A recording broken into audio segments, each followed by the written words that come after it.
bad games? I love them sometimes. Hey, I'm Derek, it's me, Derek, and this is Stop Skeletons and Fighting. I like bad games. I do. To me, to love video games, you really have to love them all, right? Sometimes I think bad games are actually more interesting, or the most interesting games. And you can have fun with bad games, and I've got a stack of bad games that are my personal favorite that I recommend you check out, even though I will admit to you, yo, these games got problems, but I still think they're worth playing. Let's get to it. And if you're also on team bad games and you want to let the world know that you are, why don't you get yourself a Stop Skeletons and Fighting hoodie and a Stop Skeletons and Fighting mug so you can drink hot cocoa from your SSFF mug while you're wearing your SSFF hoodie. Go to pixelempire.com/SSFF, and if you use the offer code SSFF10, you get 10% off your entire order. And hey, that's for the entire store. That's for your SSFF swag as well as anything else you can find at Pixel Empire. SSFF10, you get 10% off at pixelempire.com/SSFF. All right. It says the most intense Wolfenstein 3D version ever. In bold red text, ever. Okay. A game we've talked about a little bit on the channel, but it's time to dive deeper into my love of Wolfenstein 3D for the Super Nintendo that I have here complete in box. Well, I don't have the instruction book, but it's enough that I have the box here. So Doom is one of my all-time favorite games of all time.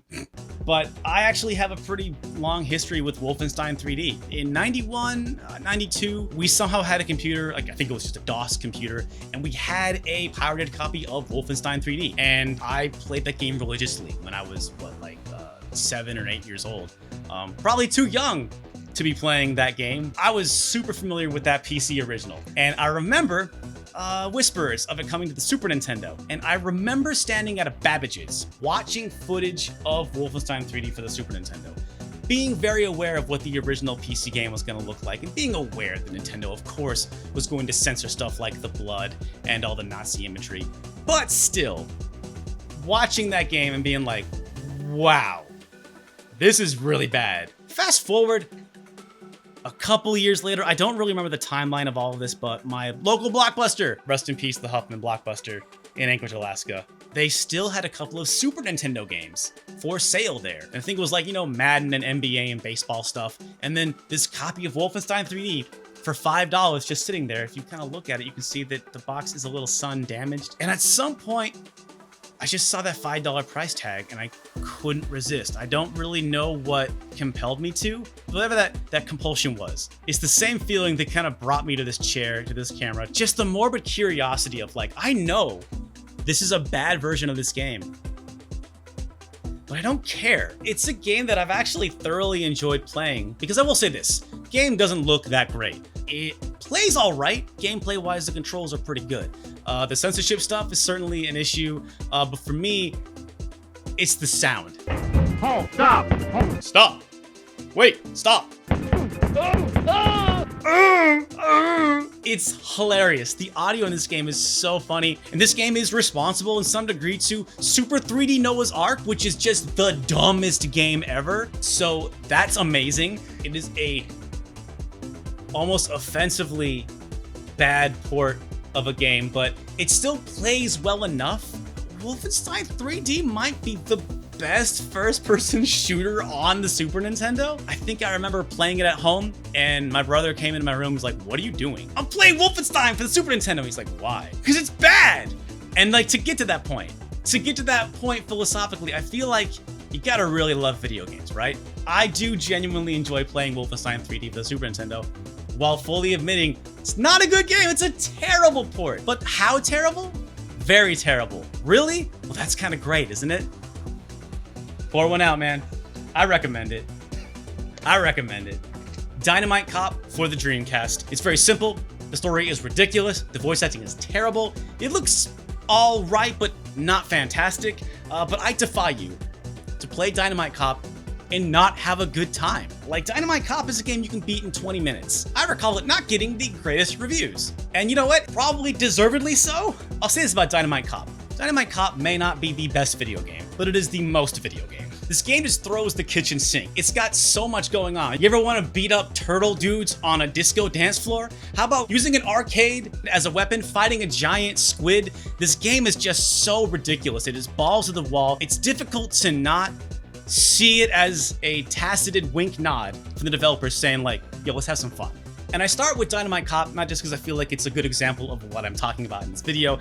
It was kind of a formative game for me. I used to read reviews religiously, and I was way into the Dreamcast when it first came out. It was the future of gaming. It was that whale broke the entire pier, Grace. Did you see that? I was at a Walmart and NFL 2K was playing on the TVs, and I didn't even notice that it was a video game for like 5 minutes. I thought it was a real football game. Anyway, so EGM gave it a 4 out of 10, which is very bad. And you think like a 4 out of 10? Cool, I will skip it. And my friend Matt, who also got in on the Dreamcast stuff, told me, yeah, man, I got Dynamite Cop, it's awesome. And I was like, what are you talking about? It got a 4. It's bad. Yes, it got a bad rating. So, playing that game back in 1999 when I was still a teenager, I get it. I get why EGM gave this a bad review. Analytically, there are so many problems with Dynamite Cop. It is not worth, the $50-$60, in 1999. However, it's still fun. It's still crazy. And that was a new idea to me. It was a new concept to me. I'm enjoying a game that EGM gave a 4? Like, what? The game kind of meant a lot to me, and I've come back to it many times over the years and been like, man, Dynamite Cop is so bad and so good and so ridiculous. Producer Grace and I streamed it a couple years ago. I recall Grace loving it. I did. Hurry up with that bomb. And where is that girl? Find her and bring her to me. Uh-oh. This game's it's not a good game, but it's maybe the best game ever made. I think the hot take here, Dynamite Cop is bad. It is almost objectively a bad game. However, ain't that game great? Ain't that game fun? And isn't that an interesting idea? Just philosophically, spiritually, like that idea is very fascinating to me. Moving on, Shadow Tower for the PlayStation 1. It is a bad game that I could only recommend to diehard Souls fans, but I feel like diehard Souls fans will absolutely see what Shadow Tower is doing. I have a long story about how I got to this game. I will get to this, so stick with me. Many years ago, this is when between like Demon Souls and Dark Souls, and right after Dark Souls came out, back in like 2011, 2010, the attitude was, the Souls games are just bad and they're weird and they're no fun. And I was like, sure, I agree with that. I'm still a pretty big fan, but I used to follow Giant Bomb pretty regularly. Ryan Davis said it was bad. I must listen to Ryan Davis. But then I remember watching Vinny Caravella play it on stream. I watched him play through and struggle through Dark Souls. And it occurred to me, like, all of the Souls games, those are Nintendo hard. Those games are like Nintendo games. That's Ninja Gaiden. That's Shatterhand. That's Castlevania 3. I understand that. There were games that were hard because they wanted you to play them in a specific way. And when I got into the Souls games, it was sort of like when you find a new band that's been around for a long time. You're like, man, this album's great. I had no idea what else have they done. And so I kind of went back and studied up on From Software, and I read about King's Field, and I also read about Shadow Tower. If you go back and play Demon Souls, still a little rough around the edges, but that Souls formula that's still in Sekiro and Bloodborne and all the Souls games they've made, the reason why in Demon Souls it's there is because really the DNA of the Souls games has existed in many From Software games decades before. Of course, King's Field is kind of like the ultimate From Software game, but it is my personal opinion that the Souls series wasn't born in a field, it was born in a tower. However, from a presentational perspective, the game is garbage. It's a 3D first-person game on the PlayStation 1 when that type of game hadn't really been cracked yet, especially not on the PS1. The controls are bad, the menus are clunky, there's aspects of the game that are really confusing. Even for a PlayStation 1 game, there's not a whole lot of color in certain places. It can feel very dull. And it's a type of game that, had I not been indoctrinated into the Souls formula, I wouldn't have enjoyed this game at all, because I do think that just presentationally, the game is awful. There's a bonkers mechanic, the way they handle weapon degradation. You have durability that is a constant struggle with your weapons. So you find weapons on the ground, you find weapons from enemies, and they have durability, they will break. How do you fix them? Well, hopefully you can find a blacksmith somewhere in the tower. What do you use? Gold? Your soul points? No, you use your health. Your health is a currency in Shadow Tower. So you got this awesome sword, and it's been kicking ass, and you got this great shield, and you've been getting really far and doing great, but both those things are about to break. Well, then go ahead and give him half your health to fix those things. It's a game that is actually very confident. It's demanding, but it is confident. It's fully formed, but it is not for everyone. But I feel like any self-respecting Souls fan needs to go back and check out the humble beginnings of the Souls games. Hell of a game, worth checking out. Yeah, and moving on. Next, 50 Cent Blood on the Sand. This game is just amazing for so many reasons, and bad for just as many. And I will do my best to try and sum it all up here quickly. So here's the thing about this game. It is that on the surface, a decent, I don't know, third person Gears of War ripoff. It's fine. The shooting is good. The controls are all right. The level design's pretty fun. 50 Cent and his crew fight a lot of helicopters. Helicopters are really the only persistent boss in the game. It's got some fun moments, but it's also a licensed game. It's a celebrity licensed game. Celebrity games and licensed games are common, but they typically appear as though it is a half-finished, nearly finished game, and then in the 11th hour, they get Justin Bieber or I don't know, they get a celebrity and they shove it in there. They change the name, they put the celebrity on the front, they wheel in the celebrity into a vocal booth, they read 8 to 10 lines, and then they leave. And it's just very quickly shoved out in the stores to make a quick buck. You get the sense, I don't know, you get the sense that 50 Cent was on board with this game like from day one. There's a lot of 50 Cent in this game. There's a lot of 50 Cent music. There's a lot of 50 Cent dialogue. Like there's not a lot to the story, but there is a lot of story. 50 Cent talks a lot in this game. He put in some hours. So did Tony Yayo and DJ Woo Kid, all part of his G-Unit team. You get the sense that it was a labor of love. They worked really hard on this. It's not high art. It would normally be just like an average game, and it still is, but because there's 50 Cent, it just really elevates it. Nowadays, if 50 Cent's gonna make another game, it's probably gonna be on the iPhone. He probably has an iPhone app, I'm sure. 50 hustles hard, he gets his. Shit, it's payday, homie. This was kind of like the end of an era for a lot of reasons, because there were a lot of Gears of War clones. I guess I can't say definitively this is one of the better ones, but it's one of those rare games that is just better than it has any right to be. I think this is kind of like a B tier, B movie classic of its generation, and I highly recommend. I played both the PS3 and 360 versions. They're both fine.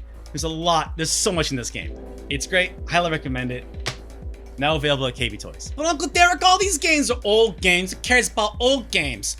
How about a new one? How about a fresh, new, bad game that is great that you should play? I can't think of a better one than The Quiet Man.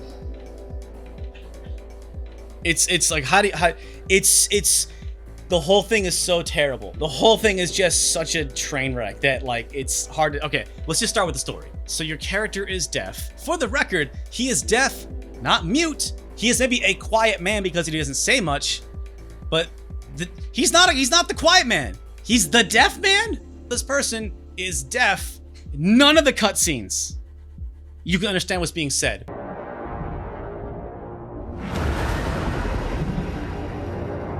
But there are also cutscenes where the titular quiet man, your main character, isn't there. Other people are talking, and you can't understand those conversations either.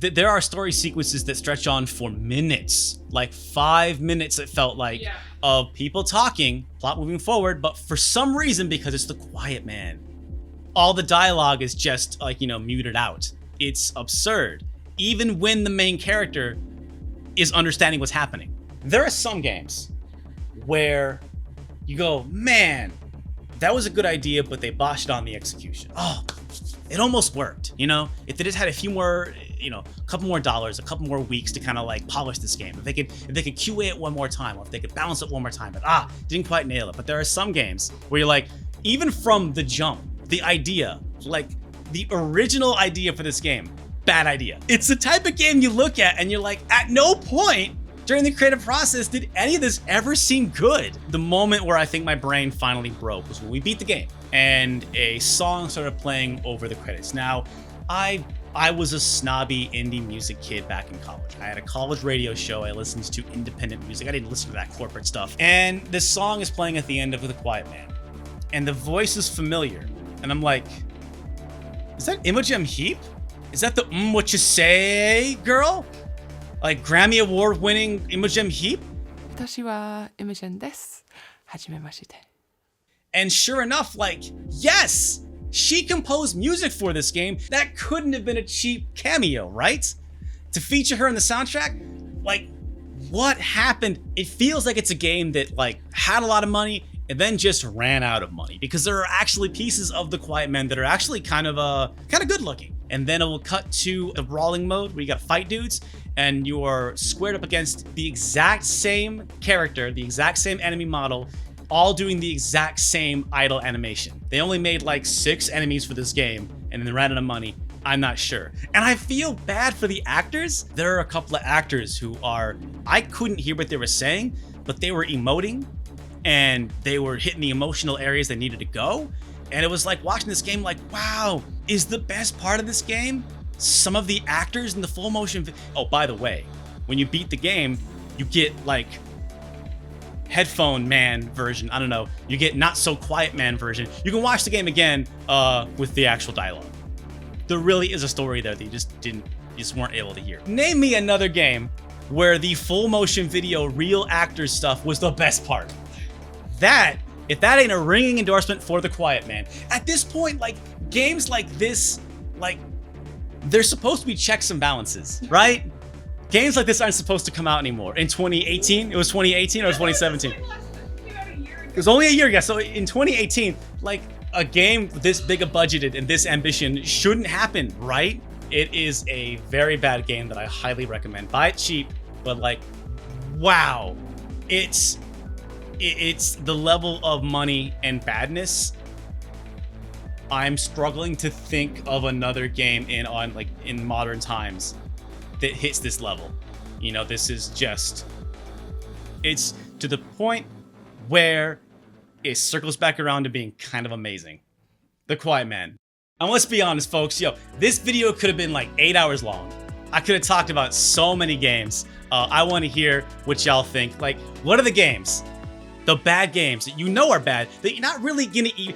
What are the bad games that you enjoy, but you won't really bother defending, right? You can learn a lot by somebody, hey, what's the garbage that you play?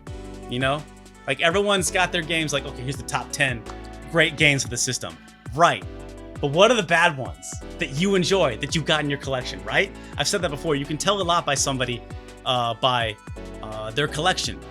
What are the middle and bottom tier games that they felt were worth owning, right? So let me know in the comments. I really want to hear it. Like, what are the bad games that you won't defend, but you will still play? Everyone's got them, and if you don't have them, then read the comments and find bad games and play bad games and enjoy bad games. And don't let anyone tell you that you can't enjoy some bad games. I want to give a shout out again to Pixel Empire. We have Stop Skeleton swag. I want to give a shout out to our Patreon supporters. They help the channel so much. Of course, Stop Skeletons Fighting. Always more videos coming. Subscribe if you haven't already. Oh yeah, and I am twitching again? I'm streaming again on Twitch. I'm twitching to get back to streaming on Twitch. Stop Skeletons from Fighting, twitch.tv/StopSkeletonsFighting. Check out our Twitch channel. Right now we do Punching Weight Wednesdays, so hopefully there'll be more in the future. Thank you so much for hanging out. I want to see a lot of good discussion in the comments below. And you know what? We'll see you again real soon. Stay powerful.